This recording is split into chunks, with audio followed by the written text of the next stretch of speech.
During World War II, a total of 425,871 prisoners of war were held in the United States.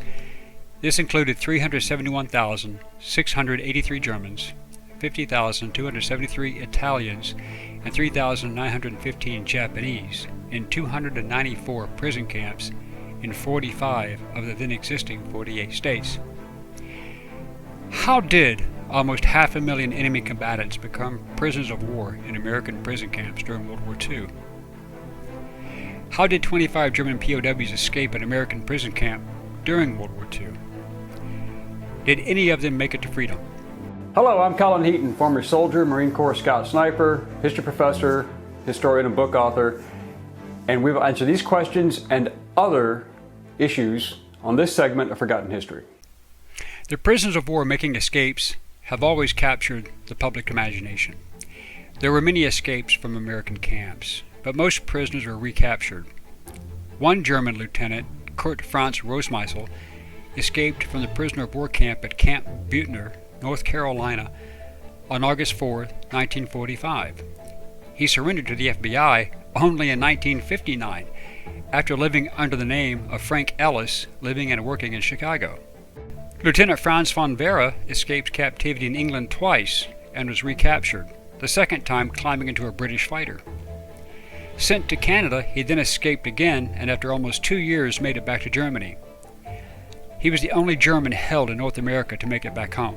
However, the largest German escape took place at Camp Papago Park near Phoenix, Arizona, on the night of December 23rd and 24th, 1944.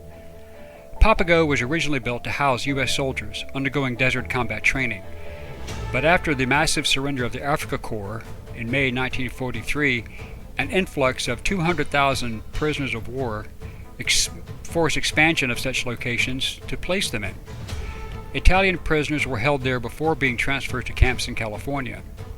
The first German POWs arrived at Papago in January of 1944. Many of them were previous escape artists from other camps.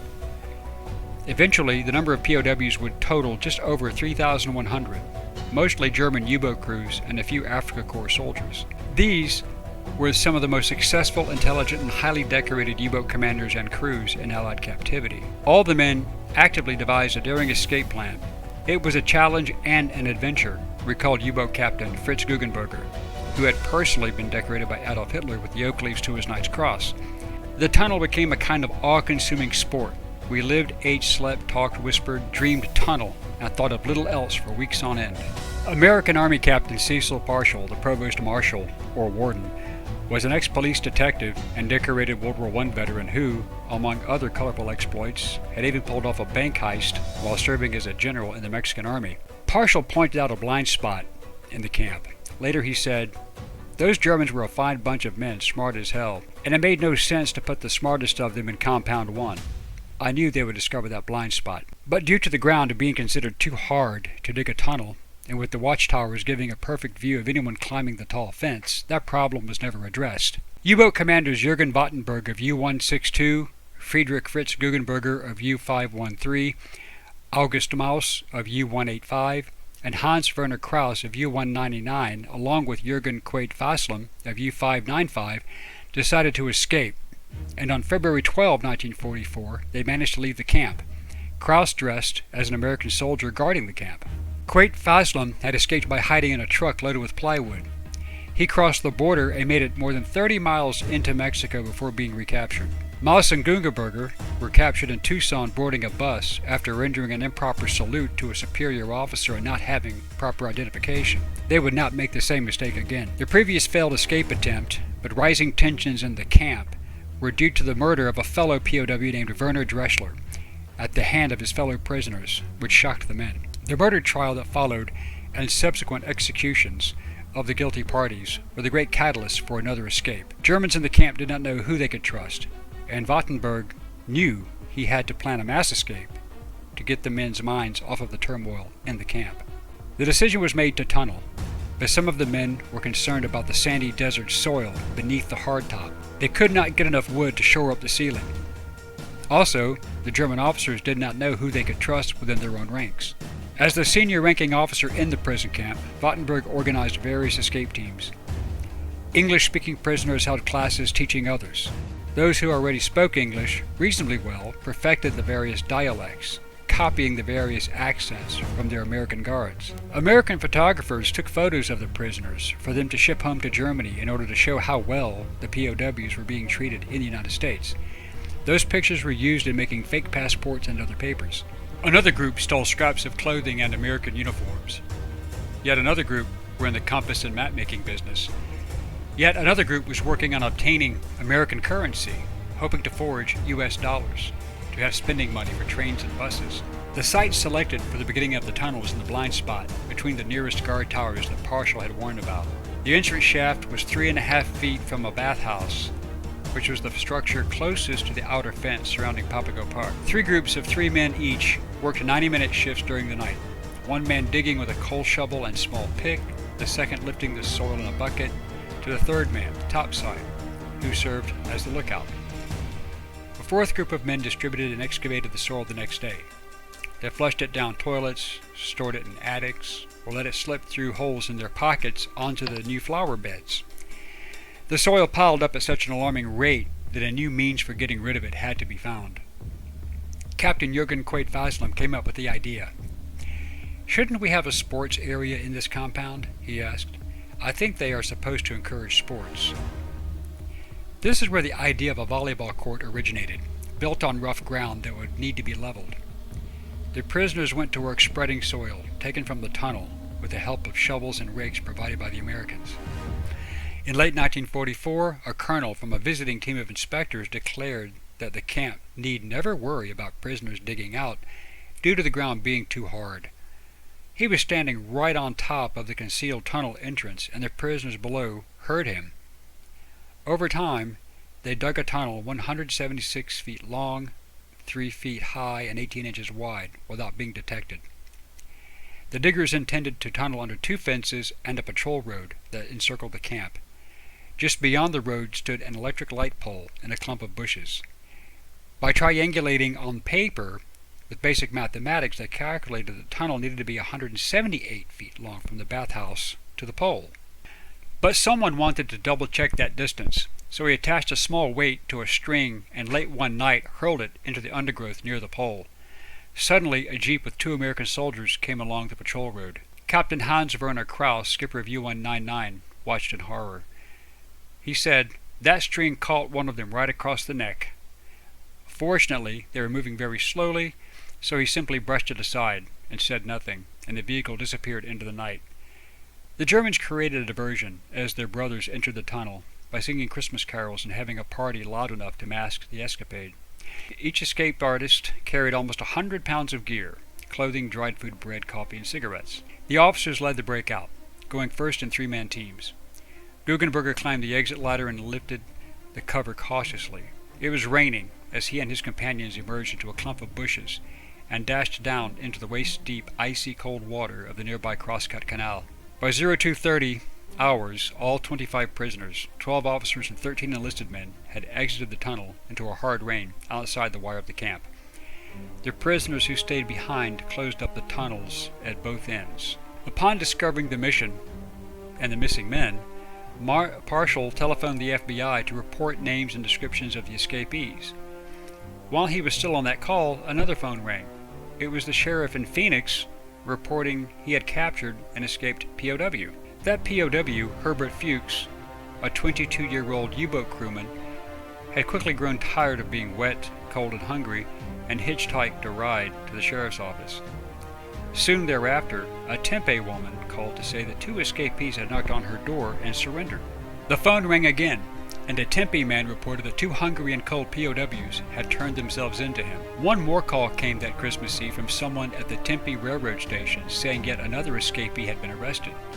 This was Helmut Gugger, a Swiss national who had been drafted into the German Navy, who revealed the existence of the tunnel. With half a dozen escapees already in custody, authorities launched what the Phoenix Gazette trumpeted as the greatest manhunt in Arizona history. Soldiers, FBI agents, sheriff's deputies, police, border patrol, and Papago Indian scouts, as well as custom agents, all joined the search for the 19 Germans still at large. Ranchers and Indian scouts, all drawn by the $25 reward posted for the capture of each escapee, carried the newspaper clippings bearing mugshots of their quarry. Later, Guggenberg said, "We didn't think we were that important." Guggenberg traveled with Jurgen Wattenberg, as both spoke fluent English without an accent, and managed to make it to within 10 miles of the Mexican border before they were recaptured on January 6, 1945. The other Germans captured dined with a local customs official at his house. Later, nearby residents came to see the escapees in person after their story appeared in the news. They brought in this crippled boy who didn't know anyone who could play chess with him, and he wanted to know if we knew how to play. I told Reinhardt, in German, to let the kid win, because I thought we might win favor with our captors.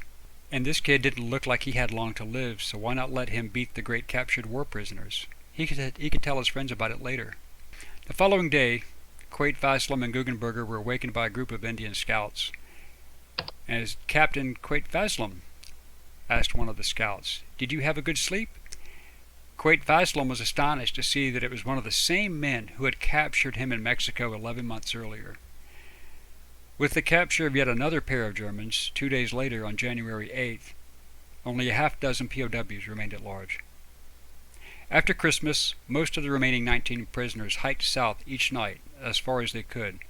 Capture was a possibility at any moment, and they were also alert to very real physical danger, because during the war, no fewer than 56 escaped German POWs were shot to death, the great majority by authorities, but some at the hands of trigger-happy civilians. On January 1st, 1945, Captain Kraus and his second watch officer on U-199, Lieutenant Helmut Drescher, had been covering up to 10 miles a night on foot, but Drescher now had a swollen foot and hobbled along using a stick as a crutch. In the morning, they approached an isolated ranch house and knocked. When a 12-year-old boy with 2 younger siblings answered the door, Kraus told him who he and Drescher were and said they wanted to surrender to local police. The boy informed the Germans that his parents were away but should be home very soon. So the Germans made themselves at home. They brewed coffee, shared their remaining chocolate with the children, and then regaled the kids with stories about life on a German U-boat. When the parents came home around 11 that morning, they found everyone sitting in the kitchen. That same day, a Papago Indian scout discovered 2 more prisoners sleeping 30 miles from the Mexican border. Then, 4 days later, the Indians caught another pair asleep in the same area, and another army patrol from the POW camp at Florence captured 3 more.